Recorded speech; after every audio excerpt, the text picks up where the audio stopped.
자, 이제 8번째 강의입니다. 자, 이제 8강은 또 정말 집중적으로 그리고 꼭 나오는 면접 질문에 대한 예상 답변을 같이 한번 해드리는 시간입니다. 자주 묻는 질문이라는 타이틀로 시작을 합니다. 면접의 핵심은 묻는 문제가 정해져 있고 대답하는 것 역시 답이 정해져 있다는 거예요. 자주 나오는 질문들 있고요.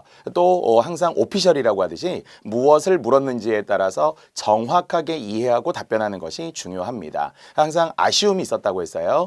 생각한 대로 대답을 못했다. 준비한 만큼 대답을 못했다 하는 아쉬움을 바로 이 예상 답변을 통해서 예상 문제와 함께 정확하게 우리의 견해를 밝힐 수 있다면 가장 시원하고 그리고 스스로 좀 아쉬움 없이 면접을 마무리할 수 있을 겁니다. 자, 우선 가장 일반적인 질문들인데요. 첫 번째, 자신이 생각하는 바람직한 공무원상을 말해 보시오. 그럼 답변과 상관없이 우리가 생각하는 바람직한 공무원상이 있죠. 여기에 대한 답변의 마음속의 준비가 일종의 간단한 순발력과 센스 가지고도 충분히 대비할 수 있는데요. 첫 번째는 전제가 뭐냐? 바람직한. 바람직한이라고 물었다는 건 뭐겠어요? 바람직하지 않은 이라는 상황도 있다는 거죠. 그러니까 부정적인 경우와 긍정적인 경우를 동시에 말하는 것을 굉장히 좋아합니다. 늘 얘기했지만 공무원은 일단 바탕이 되어야 하는 것이 안정감, 예측 가능함이라고 했잖아요. 그러니까 바람직한이라고 말하는 것은 그 전에 있었던 다소 문제의 상황들, 항상 이렇탁수라고 이야기했어요. 다수의 100만 명 이상의 우리 공무원들이 실제 지탄을 받거나 아니면은 뭔가 국민들에게 신뢰를 받지 못한다 이렇게 보기는 어렵잖아요. 누구나 다 선호하는 직업, 정말 초등학교 1학년이 선호하는 직업 1위 공무원이고요. 젊은이들이 선호하는 직업 1위고요. 우리 부모님들도 마찬가지로 공무원 되었다 그러면 아주 잘했다. 요즘 시대에는 정말 잘한 거야. 이렇게 다들 칭찬을 해주시잖아요. 바람직한 모습이고요. 또는 바람직하지 않은 모습이 있다는 것을 동시에 생각하셔도 좋습니다. 그리고 이건 정말 우리 생각이니까 이게 어떤 교과서적인 답을 정해놓은 답도 있고요. 아니면 거기에 우리의 견해 아니면 뭐 경험 등등을 통해서 이야기할 수도 있습니다. 다만 우리가 예상하는 답의 길이로 본다면 보통 시간이 정해졌을 때 약 한 2분 정도 이내 정도의 한 문제에 대한 답이 필요할 수 있단 말이죠. 그럼 2분 정도 이내라고 한다면 1분에 200에서 250자 정도이기 때문에 단락이 한 2개 정도 달라. 정말 짧으면 하나, 길면 2개 정도 달라. 그러나 그 이외에 장황하게 길어져서는 안 되겠죠. 자, 그러면 예시 답안을 한번 봅시다. 묻는 대로 답을 하는 것이 가장 좋다고 이야기했었잖아요. 묻는 대로 답을 한다는 것은 어떻게 생각하느냐? 그러면 네, 저는 무엇이 중요하다고 생각합니다. 하는 첫 문장부터 답이 나와야 한다는 거예요. 제가 여러분에게 계속 추천드리는 곳, 공무원 면접을 위해서 가장 필요한 사이트가 있다면 인사혁신처라고 이야기했어요. 왜냐하면 인사혁신처 홈페이지에 들어가면 슬로건부터 어떤 방향부터 오늘 제가 보여드릴 건데요. 그리고 역시 세부적인 지침들까지 또는 공무원상, 바람직한 공무원상까지 거기에 다 드러나 있어요. 그래서 들어가서 외우다시피 정말 우리가 합격하기 위해서 필기 합격을 위해서 이론서 달달 외우고 몇 회독씩 했던 마음으로 인사혁신처 매일매일 들어가서 최근의 경향은 무엇이냐 아니면 지금 그들이 강조하는 키워드가 무엇이냐를 잘 찾아서 메모하고 외우고 발표하면 그게 면접 준비라고 생각을 합니다. 어쨌든 바람직하다라는 것을 긍정적으로 놓고 보았을 때 친절하고 공정한 대민 업무의 수행과 소신에 따른 유연한 법규 적용이 무엇보다 중요합니다. 이렇게 뭔가 구체적으로 이야기를 했다는 게 필요합니다. 물론 친절하다 필요하잖아요. 왜냐하면 사람들은 처음에 들어와서 공무원들의 어떤 인상을 보고서 내가 뭔가 좀 부담스러울 수 있는 것과 아니면 와 정말 처음부터 부담 없이 잘 대해줘서 정말 감사하다 이렇게 생각하잖아요. 그래서 친절이라는 것이 제2의 종교다 이런 말이 있거든요. 그 다음에 공정한 대민 업무입니다. 그래서 항상 역시 실제 실무를 담당하는 분들이 9급 또는 8급, 7급도 마찬가지입니다만 이렇게 우리가 공직자에 시작하시는 분들, 초심을 갖고 시작하시는 분들과 대민 업무가 많을 수밖에 없잖아요. 그렇다 보면 친절하고 또 나름의 공정하면서 그리고도 거기에 더하여 소신이라는 것도 역시 필요하더라라는 거죠. 아닌 건 이건 아닙니다라고 이야기해야 돼요. 무조건 네네 하는 것만은 아니더라고요. 역시 제 현직 제자들을 통해서 사례로 여러분에게 많이 드리는데요. 어떨 때는 단호하게 큰 소리 치기도 한대요. 우리 제자들이, 즉 현직 공무원들이. 왜냐하면 억지로 억지로 때를 쓴다거나 아니면 공무원들이 뭔가 약한 자세로 대민 봉사를 한다라는 걸 악용하는 사례들도 많다는 거예요. 해보라고 그러고 고발하라고 너 이름이 뭐냐고 그러고 그러면은 당당하게 이야기하라는 거예요. 저는 어느 부서의 누구이고요. 이거는 분명히 잘못된 거기 때문에 이건 제가 봐드릴 수 없습니다. 다시는 이런 전화 하지 마시고요. 뭐 심지어는 정말 그런 악성 민원인 같은 경우는 지금 녹음하고 있습니다. 이렇게도 이야기할 수 있대요. 그래서 조심해서 서로 이야기하자. 아니면 이건 있을 수 없다. 잘못된 것이다. 절대 봐줄 수 없다. 이렇게 단호하게 이야기하면 다시는 거기에 대해서 다시 제기를 하지 않는 경우들도 있다고 합니다. 그러니까 무조건 받아들일 수 있는 게 아니란 말이에요. 왜냐하면 실제 고충이라는 걸 가지고 면접장에서는 많이 하더라고요. 뭐 좋은 점, 장밋빛 미래, 잘 될 것이다 이런 것보다는 그거 현실은 녹록지 않더라. 또 두 가지 경우를 물었는데 한 가지만 대답을 할 때가 있어요. 우리 사관왕한 제 제자의 뒤에 합격 수기에도 있습니다. 그러니까 A와 B에 대해서 말해보라고 했는데 항상 말하다 보면 A만 말할 때가 있거든요. 그러면 당연히 B에 대한 설명이 안 돼 있는데 신뢰와 그 다음에 협력, 그러면 우리가 신뢰만 말하기 쉽고요. 뒤에 협력에 대한 부분을 빼놓을 수 있거든요. 하지만 역시 면접관들은 매 눈으로 날카롭게 바라보고 있기 때문에 신뢰의 체크, 협력의 체크를 해야 되는데 협력 이야기가 좀 결여되어 있습니다. 협력이 빠졌는데 이렇게 냉철하게 물어본다는 거예요. 그래서 여러분이 항상 들을 때도 균형 있게 항상 좌우의 레이더가 동시에 있다는 걸 생각을 하시고 A를 설명하면서도 한쪽에서는 B에 대한 말할 준비를 해야 된다는 거예요. 이것도 바람직한 공무원상이라는 것을 단편적으로 저는 친절한 사람임을 원합니다. 절대 안 되잖아요. 저는 공정한 사람이 되고 싶습니다. 이것도 뭔가 결여되어 있다는 거예요. 그래서 답변의 기준은 저는 항상 그렇게 생각을 해요. 답변이라고 하는 것은 답변의 기술을 말할 때는 저는 A와 B로 말하라. 이런 것도 제가 드릴 수 있는 지금부터도 앞에서도 많이 하겠지만 팁들이 엄청 많이 나옵니다. A와 B로 말하라는 것은 항상 복수 형태 두 가지가 있을 수 있다는 생각으로 말하면 좋다는 거예요. A도 있고요. B도 있다. 보통 이제 우리가 뭐 공무원의 개념과 기능, 뭐 공무원의 자세와 의무 뭐 이렇게 우리가 말을 이어서 갈 때가 있거든요. 그럼 여기도 최소한 조건으로 놓고 보면 친절한 것도 하나, 공정한 것도 둘, 또는 소신에 따르지만 셋, 그러나 유연한 것도 넷 이렇게 사실은 A, B, C, D라고 이야기했을 때 최대 4가지 경우나 이야기를 한 거예요. 장황해 보일 수는 있지만 다 필요한 거거든요.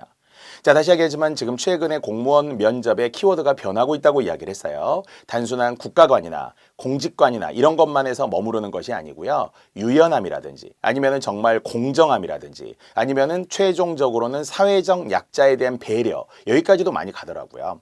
그래서 우리 뭐 전혀 관계없는 토목직 같은 데에서도 면접에서 자주 나왔던 키워드, 최근에 키워드가 성소수자에 관한 거 어떻게 할 거냐. 물론 이제 우리는 다문화 과정에 관한 거 또는 정말 사회적인 약자, 그래서 어린이라든지 노약자라든지 이런 부분에 대해서 공무원의 복지의 영역이 좀 더 넓어지기 때문이에요. 그냥 잘 먹고 잘 살고 추진하고 경제개발 5개년하고 새마을운동하고 이런 시기가 아니라 조금 더 배려하고 좀 더 소통하고 함께 손잡고 가고 이런 걸 좋아하더라고요. 그래서 여러분들도 마찬가지로 변화된 키워드를 잘 강조해서 지금처럼 배려라든지 아니면은 사회적인 어떤 소수자들과의 소통이라든지 협력이라든지 아니면은 정말 사회적인 안전망을 구축하고 시스템을 구축하고 이런 쪽들이 꼭 들어가야 돼요. 그게 어떤 직렬과 어떤 주제와 상관이 없이. 그리고 더불어서 또 하나 강조하는 것이 뭐였다고요? 공무원들의 어떤 청렴함과 더불어 어떤 능력. 그러니까 공무원도 능력이 있어야 된다라는 이야기를 이제는 많이 해요.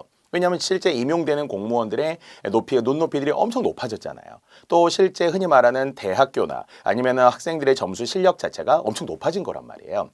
그래서 결국 공무원이 됐다라는 거는 충분히 능력 있는 분들이고 그 능력을 발휘할 수 있는 장이 마련이 되고 스스로도 능력 개발에도 또 애써야 된다는 거예요. 자, 이제 한 문장 가지고 오래 이야기를 하고 있습니다만 첫 번째, 묻는 문제에 대한 답을 하라.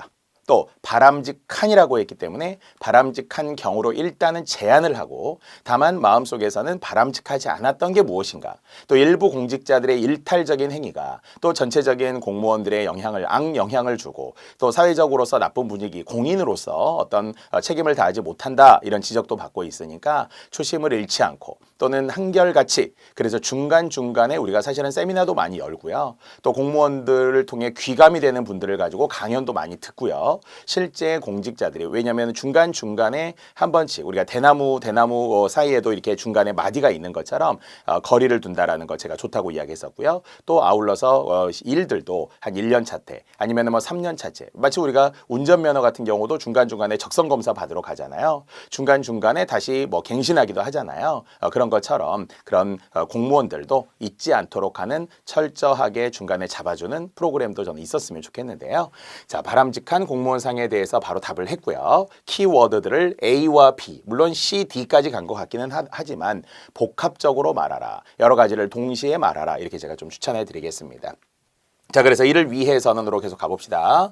자, 기본적으로 국민을 위해 봉사한다는, 늘 이야기했지만 공무원 선서이자 또는 공무원은 국민들을 위한 봉사자라고 하는 헌법에 명시되어 있는 규정이기 때문에 봉사한다는 자세를 깊이 자각하며 공무원으로서의 긍지와 자부심 그리고 사명감이 필요하겠죠. 그러니까 태어날 때부터 공무원으로 태어났다라는 말을 좀 우리가 약간 소름 끼치게 말하기는 좀 어렵잖아요. 닭살 돋게 좀 쑥스러워요. 하지만 공무원으로 태어나지는 않았지만 저는 서서히 공무원으로 만들어졌다. 뭐 여자로 태어나는 것이 아니라 여자로 만들어진다. 뭐 이런 말들도 있습니다만은 공무원과 관련하여서도 제가 공무원 공부를 하면서 또 공무원 준비를 하면서 또 공무원에 이제 필기 합격을 하면서 저는 점점 공무원으로 만들어져 갔다. 왜? 그냥 모양 자체, 가치관 자체가 변했다고 이야기하라고 했잖아요. 앞으로 열심히 하겠다보다도 이미 저는 예비 공무원으로서의 어떤 마음가짐을 가지고 있다. 그 중에 하나가 정말 자긍심 또는 책임감 또는 사명감, 뭐 긍지, 뭐 다 같은 성격이 되겠죠.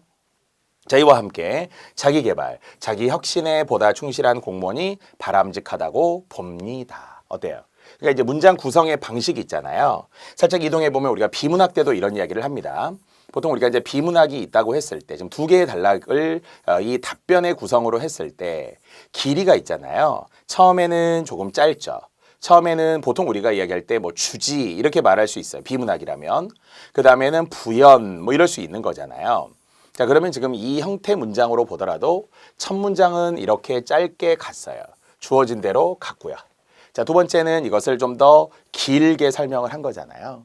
그러나 분명히 뭐에 대해서 말해보시오 했기 때문에 여기에서도 똑같이 답을 했고요. 또 마지막에서도 이런 게 바람직한 공무원이라고 생각합니다. 바람직하다고 생각합니다. 이렇게 뭔가 문제에서 벗어나지 않기 위해서 정확한 오피셜로 답변을 했다라는 것은 아주 좋은 사례라는 거예요. 이 단어를 그대로 써야 할 필요가 있는 것도 아니고 이 문장을 외워가지고 말하는 것도 아닙니다. 하지만 구성은 우리가 확인할 수 있어요. 처음은 짧게, 두 번은 길게. 첫 번째는 짧게, 두 번째는 길게. 알겠죠? 우리가 어디 초인종 누를 때도 한 번은 짧게, 두 번째는 삐 이렇게 길게 꼭 그렇게 하지는 않습니다만 그런 것처럼 이렇게 짧고 길고 짧고 길고를 유연하게 바꾸어 주어야 패턴의 변화가 있어야 면접관이 듣기에도 정말 명료하게 잘 들린다라고 할 수 있을 거예요. 자, 특히 요즘 정부에서 이제 강조하는 여러 캠페인들이 국민에게 신뢰받는 공무원이다. 뭐 이유는 뭐겠어요? 예전에 신뢰받지 못했기 때문입니다.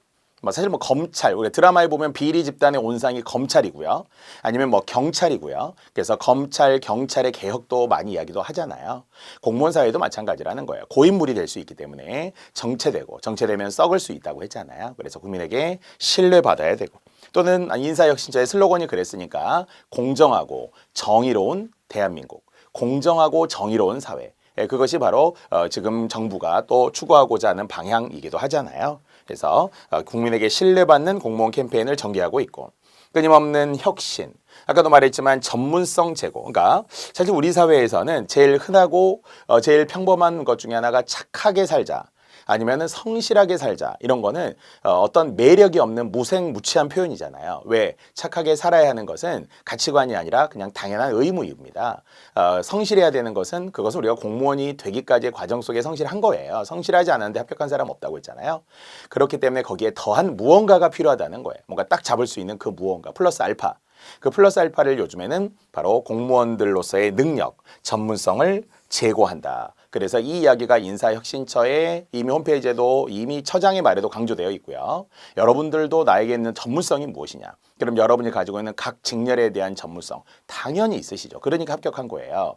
그것을 좀 더 심도 있게 들어가는 게 좋다고 했어요. A에서 끝나지 않고 B로 가고 B에서 더 나아가 C로 가고 21세기 이후의 어떤 사회에서 어떻게 될 것인가. 현재 우리가 21세기지만 그 이후의 사회가 어떻게 변화될 것이에 발맞추어 간다. 앞장서 간다. 선도하겠다. 선제적으로 대응하겠다. 얼마나 좋습니까? 그래서 여러분이 필요한 단어들을 지금 잘 메모하면서 듣고 있다면 선도하겠다, 선제적으로 대응하겠다 이런 표현들을 좀 잘 써보시면 좋을 거예요. 자, 그래서 그렇게 함으로써 어떤 효과가 있다고요? 업무의 효율성과 질적 향상을 꾀할 수 있어야 한다. 됐죠? 또한 한 걸음 나아가서 사회적 부가가치 창출. 자, 이것도 되게 이제 우리가 매력적인 표현이라고 저는 생각을 하는데요. 보통 우리가 부가가치라고 하는 것은 뭐 이윤이라고 했을 때 이윤을 창출하는 건 주로 어디에서? 기업에서. 하지만 이것이 사회적 부가가치라는 용어를 썼기 때문에 공무원에게 맞는 거죠. 물론 이제 공무원들도 거듭 낭비되는 혈세들, 특히 지방직 같은 경우에서 빠져나가는 돈들이 너무나 많습니다. 하지만 이제 그것을 바로잡아야 될 게 위에서도 있단 말이에요. 시키는 대로 해. 부장님이 하라는데 복종의 의무 알고 왔잖아. 이렇게만 하는 건 아니거든요. 그래도 업무를 해보니까 이거는 필요 없다. 그러면 우리 스스로가 경쟁력을 높이면서 시스템을 바꿀 수도 있고요. 혁신할 수 있습니다. 그럼으로써 사회적 부가가치를 창출할 수 있다는 거예요. 그래서 단순한 이윤 추구라는 것이 아니라 우리 사회가 아까도 이야기했지만 공동의 사회, 협력의 사회, 배려의 사회, 소통의 사회라고 이야기한다면 그 사회라는 것 앞에 붙여줄 수 있다는 거예요. 그러니까 키워드를 적극 활용하라. 제가 이런 말 많이 하고 있는데요. 예전이라면 키워드들 중에서도 뭔가 경제, 그럼 뭐 경제라는 키워드, 아니면 민주주의, 민주주의라는 키워드를 집중적으로 반복하는데 현재 우리라면 뭐라고 했어요? 지금 제가 무슨 사회 앞에다 붙였잖아요. 공정한 사회, 정의로운 사회, 그리고 배려하는 사회, 소통하는 사회. 이런 말만 가지고도 충분히 공무원 면접에서 경쟁력이 있어요. 예전에는 사회 앞에 뭐라고 했다고요? 다원화 사회, 뭐 정보화 사회, 자본주의 사회, 민주주의 사회 뭐 다 있죠. 있어요. 흔한 사회라는 말 앞에 붙이는 것만 30여 가지가 있는데 그래도 지금에 어울리는 단어를 잘 구사하자는 겁니다. 공정하고 정의로운 사회. 그리고 자신의 전문적인 지식 그리고 스스로의 능력을 개발하여서 그래서 공무원으로서도 사회적 부가가치를 창출하는 그러한 공무원이 되고 싶은 거잖아요. 이렇게 다양한 키워드들이 활용되어 있었습니다. 자신이 생각하는 바람직한 공무원 상이었어요. 이것이 이제 추상적으로 흐르기 쉽기 때문에 여기에 더하여 막 어떤 한자성어 같은 거 이제 어휘로서의 승부를 내야 될 때가 있겠죠. 뭐 예를 들어서 지금 칸이 협소해서 그렇기는 한데요. 일부 좀 지워보고 제가 생각하는 한자성어 중에도 몇 가지 앞에서도 언급한 바가 있었습니다만은 그 중에서는 뭐 선공후사라든지 아니면은 선우후락이라든지 먼저 근심하고 나중에 즐긴다는 거잖아요. 멸사봉공 거의 뭐 이순신 같은 마음이겠죠. 사적인 것을 멸하고 공적인 것을 드러낸다 이렇게 합니다. 아니면은 뭐 살신성인의 마음으로 특히 경찰 공무원이나 소방 공무원이나 뭐 사회복지직도 마찬가지잖아요. 사실 우리를 헌신하고 희생해야 되는 일들이 분명히 많으니까요. 이것을 사생취의라고 합니다. 목숨을 버리고 의로움을 취하게 된다라는 건 말이죠. 또는 공무원의 자세와 읍참마속이라는 것도 역시 앞에서 언급한 바가 있고 실제 면접 문제였다고 했었잖아요. 따라서 마속에 목을 베면서 울면서 목을 뱉던 제갈량을 통해서 대의를 위해서는 사사로운 정도 벌릴 수 있어야 한다. 그것이 김영란법과 관련된 거라고 했었잖아요. 부정청탁 및 금품에 관한 금지의 법률이라는 것 자체가 결국 사소한 친척들 아니면은 뭐 지역사회에서 내 아는 사람들, 아버지 친구분들 뭐 한두 분이 아닐 거란 말이에요. 그러나 어떤 유연하게 안내해드리고 친절하게 해드리고 이런 거는 맞지만 법규를 지키는 가운데 항상 얘기하지만 선원칙 후유연성이라고 했으니까 원칙을 지켜야 되는 것은 당연한 또 대명제이기도 합니다. 자, 그 외에도 불편부당이라는 역시 우리 합격자의 말 속에도 있었던 것처럼 공무원은 치우치지 말아야 한다는 거니까 치우치지 않고 무리를 이루지 않는 것을 공명정대한 그런 공무원상으로 공명정대한 공무원으로 역시 볼 수 있고요. 또는 처지를 바꾸어 생각하는 역지사지의 마음으로 이런 것도 괜찮죠. 그래서 지금 쭉 생각나는 대로 나열을 했지만 공무원 한자성어가 따로 있다라고 생각하고 바람직한 공무원상에 한 번씩 끼워 넣으시면 그러니까 추상과 구체를 같이 좀 균형 있게 가져야 돼요. 그러니까 어떤 표현 중에서는 뭐 아까도 말했지만 성실이나 아니면 뭐 친절이나 아니면은 그 이외에도 청렴이나 이거 너무나 좋은 말들인데 그런 말로만 우리가 이루어질 수가 없는 거거든요. 사이사이의 경험, 구체적인 표현, 빗대어서 하는 맨날 우리가 비문학 국어에 살 때 뭐예요? 유추라는 거 있잖아요. 마치 무엇과 같아서. 마치 무엇과 비슷해서 그래서 인생은 마라톤이다, 인생은 등산이다 뭐 이런 우리가 표현들을 엄청 많이 쓰잖아요. 이런 빗대어 사는 표현의 유래함이라는 것도 뒤에 정리하겠지만 참신성에 다 들어가 있습니다. 자, 1번 가지고 지금 이야기를 좀 길게 했고요. 자, 두 번째, 공무원의 지원 동기 한 번만 생각을 해볼까요? 자, 이것도 무조건 나오는 문제라고 생각을 해야 되는데, 자, 이제 공무원의 지원 동기에서 두 가지는 생각을 해야 된다고 했잖아요. 개인적인 것과 그 다음에 사회적인 것. 그래서 개인적 동기와 사회적 동기라는 것을 역시 균형 있게 면접관이 어느 하나에 대해 치우치면 반드시 반박합니다. 반박 불가가 되어야 되잖아요. 이것을 균형 있게. 어느 것이 더 중요하냐라고 말할 수는 없어요. 이것은 둘 다 중요할 수 있습니다. 50대 50으로 말이죠. 자, 만약에 개인적 동기가 너무 강력하면 예를 들어서 내가 자기의 발전이라든지 자아 실현이라든지 뭐 내 꿈을 이루기 위해 이렇게 하면 아니 그러면은 왜 사기업으로 가지 공기업으로 왔느냐, 왜 공무원으로 지원을 했느냐 이런 식으로 공적인 것에 대한 언급을 반드시 하더라고요. 자, 그렇다면 결국 우리가 공공성이라는 것이 반드시 필요하다라는 걸 머릿속에 생각하고 대답해야 된다는 거죠. 그것이 사회적인 동기라는 거죠. 즉 어렸을 때부터 저는 남을 돕는 것, 배려하는 마음이 있었고 또 누군가와 함께 소통하는 것을 좋아했고 그래서 앞장서지는 못하지만 뒤에서 이렇게 도와주는, 늘 서포트해주는, 서번트, 섬기는 이런 마음들이 있었다. 뭐 봉사활동 좋아했었다. 이런 자신의 경험이 몸에 체득 배어 있음을 어필할 수밖에 없거든요. 자, 두 가지 한번 확인해 봅시다. 자, 첫 번째, 물론 이제 우리가 공무원의 지원 동기 중에서는 공무원들을 보면서 되게 스스로 보람, 어떤 그들을 보면서 귀감으로 삼았다는 거잖아요. 그래서 보람 있는 즐거움이 무엇일까? 나라를 위한 일을 하는 것이 나를 위한 일이라고, 나를 위한 것이 나라를 위한 일이라고 상반되지만 같은 거예요. 자, 그런 직업을 갖게 되었고. 단순한 이윤 추구를 목적으로 하는 기업체와 달리 공무원은 국가와 국민을 위해 봉사한다는 자부심을 기본으로 삼고 있습니다. 자, 그래서 결국은 보람 있는 일을 찾다 보니까 개인적인 의미, 개인적인 동기에서 공무원을 지원하게 되었다. 뭐 이렇게 이제 하는 것이 되겠고요. 자, 두 번째, 이제 사회의 변화. 그래서 사회적인 동기, 사회적인 지원 어떤 목적이 있어야 되잖아요. 그래서 뒤에서 어떤 다양한 이해관계가 있고 그런 이해관계를 수렴하고 조정하는 공무원의 역할이 중시됨에 따라 공무원으로서 느끼는 보람도 커질 것이라고 생각하고 그러면서 결국은 더 의미 있는 일을 찾게 되어서 지원하게 되었습니다. 제목에서 멀리 가지 말라고 그랬죠. 지원하게 된 동기, 그래서 지원하게 되었습니다. 뭐 이런 식으로 끝내야 청각적으로 명료할 수 있다고 했습니다. 자, 좀 더 구체적인 답변이나 비슷한 방향이 뒤에 또 세부적으로 나오기는 하지만 역시 두 가지 A와 B라는 답변의 것은 균형 있게 필요하다고 일관되게 저도 강조하고 있습니다. 특별하게 나온 것 같지는 않아요. 구체적인 것과 추상적인 것이 좀 병행이 되었어야 하고요. 개인적으로는 보람. 물론 우리는 이야기했던 것 중에 하나가 자아 실현이라는 말도 필요하다고 했어요. 자아 실현. 그럼 자아 실현이라는 게 무엇이냐? 우리가 자존심이, 자존감이잖아요. 어떤 일을 했을 때 누가 나를 인정해주고 내가 가치 있는 일을 하고 있다고 생각을 했을 때 가장 스트레스를 받는 것은 직장인들이 나와 무관한 일을 하고 있을 때거든요. 내가 이 일을 왜 하지? 내가 왜 기업에 충성을 다하지? 그래서 일본에서는 벌써 일본 사람들 생각이 바뀌대요. 목숨 바쳐 회사에 충성하지 말라. 그냥 칼퇴근하는 게 너 인생에 훨씬 더 좋은 거다. 왜냐하면 기업에서 결국은 하나의 건전지처럼 소모되고 버림받고 소모되고 그다음에 폐기되고 이런 일들이 허다하다 보니까 이제는 그냥 회사를 위해 충성을 하겠다 이런 마음 자체가 없는 거예요. 물론 젊은 세대로 내려올수록 점점 개인적이고 또는 이기적인 세대로 변하게 되면서 그런 마음이 커졌을 수는 있지만 또 실제 사실이거든요. 우리가 정말 몸 바쳐서 충성했더니 돌아오는 것은 명예퇴직, 명퇴이고 나가라고 그러고 맨날 스트레스만 주고 이렇게 하잖아요. 그래서 일단 스스로의 자아 실현이라는 것이 과연 무엇인지를 잘 생각하라는 거예요. 내가 보람 있다고 느끼는 일이에요. 내 스스로가 자긍심을 갖는 일이에요. 어떤 일을 했는데 이타적인 일을 하는 거와 나 그냥 기업 하나만의 이익을 위해서 불법을 눈 감아주면서 남의 건 막 어디 갑질해가면서 하청업체 막 빼앗아 오면서 이렇게 할 수는 없는 거잖아요. 그게 진짜 가치 없는 일이거든요.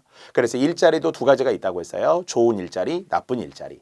그냥 단순히 아르바이트를 하고 시간 근무만 하면서 비정규직으로 하는 나쁜 직업이라는 것도 있어요. 여기서 말한 나쁜 직업은 아닙니다. 그러니까 나쁜 일자리라는 것은 뭔가 비정규적이면서 그 다음에 스스로가 자존감을 회복하는 데는 시간이 걸릴 수 있는 일이고요. 하지만 좋은 일자리라고 하는 게 있다는 거죠. 그래도 보람 있고 긍지가 있고 그러면서도 사회적인 도덕과 선에서 벗어나지 않는 거잖아요. 공무원은 그럴 수밖에 없어요. 그래서 교과서적인 삶을 살고 있고 또 교과서적인 삶을 좋아할 수 있는 거잖아요. 그것이 자아 실현에 도움이 되는 겁니다.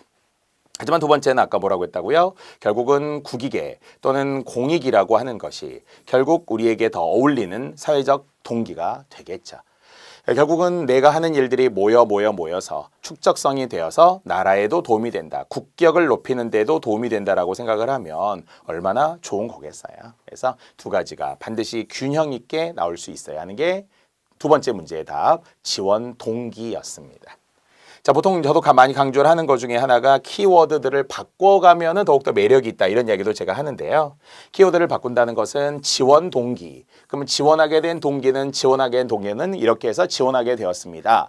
이렇게만 하기에는 좀 식상할 수도 있기 때문에 지원 동기 대신에 목적이라든지 아니면은 취지라든지 뭐뭐 하기 위해라든지 이런 말로 한 번씩 바꿔도 좋다고 했어요. 그래서 지원하게 된 동기는 이렇게 했다가 지원하게 된 목적은 이렇게 해도 되고요.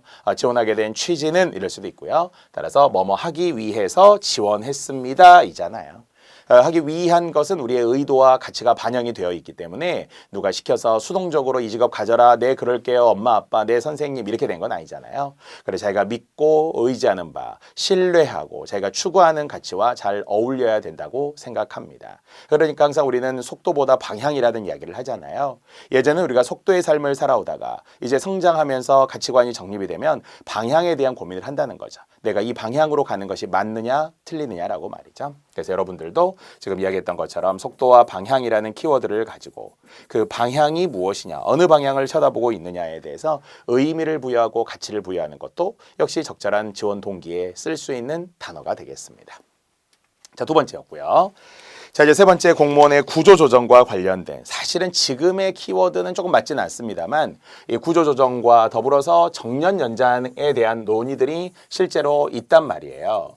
자, 그래서 실제 우리 기업들에서도 한때 57세, 55세 이런 식으로 정년으로 갔다가 대부분 이제 60세로 많이 만들고 특히 학교 선생님들도 마찬가지고요. 최근에는 65세로 공무원 정년을 연장해야 된다라는 이야기가 있습니다. 제가 보기에는 그건 추세인 것 같아요. 반드시 그렇게 되어야 합니다. 실제 다른 나라의 사례들에서도 일본 같은 경우에서도 60세에서 65세로 공무원 연장했습니다.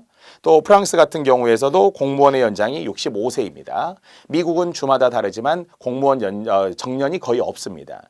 그래서 미국 사회 저도 뭐 잘 가보지는 않았습니다만은 텔레비전 등을 통해서 보면은 뭐 박물관이라든가 아니면 실제 공공 건물을 지키는 분들이 머리 하얗신 할아버지 할머니들이 되게 있어요. 막 안내해주고 왜 크게 어려운 일이거나 뭐 힘이 육체적인 노동이 들 수 있는 일은 아니라고 생각을 하고 말이에요. 그런 것도 고령 사회, 초고령 사회로 가는 데에서 좋은 일자리를 계속 확보해 주는 거잖아요. 그러니까 여러분이 지금 하는 것은 비단 60세까지 아니라 그 이후까지도 충분합니다. 하지만 또 생각해보면 신상필벌이라는 게 지금 필요하잖아요.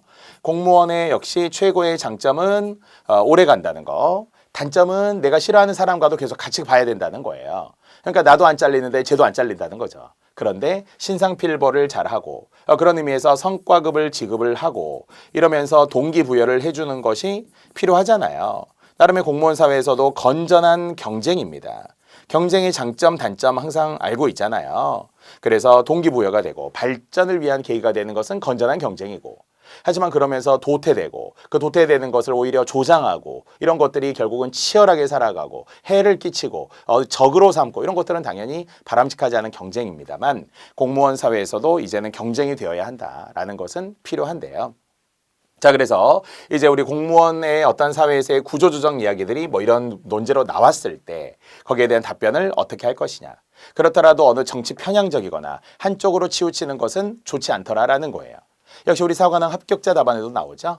그 학생이 서울시의 면접에서 서울시 정책에 대해서 이야기하다가 자기도 모르게 정치 이야기가 나오게 됐다는 거예요. 서울시 정책에 대해서 이야기하는데 이게 정치가 바뀌면서 뭐 장관이 바뀌고 아니면 대통령이 바뀌면서 임명자가 바뀌고 시장이 바뀌면서 정책에 뭐 혼란이 올 수 있다 이런 이야기를 자기도 모르게 한 건데 딱 그런 답변을 했을 때 면접관이 살짝 째려봤대요. 그러니까 그냥 고개 숙이고 끄덕거리고 뭔가를 적다가 딱 고개를 들고 쳐다볼 때 있잖아요. 쎄하는 거 있잖아요. 뭔가 답변이 맞지 않았다는 거죠.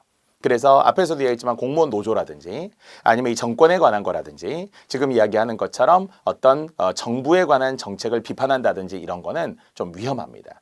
친편향적인 것도 안 좋지만 반편향적인 것도 안 좋단 말이에요. 그래서 너무 한쪽으로 치우치지 않는 가운데 그래서 이것도 어떤 이유가 있겠지라고 생각을 해야 되잖아요. 사회에서 경쟁은 필수적이기도 하고요. 또 도태되는 것도 어느 정도 필요하고요. 안정된 직업이 안주된 직업이 되어서는 안 된다라는 말 아시죠?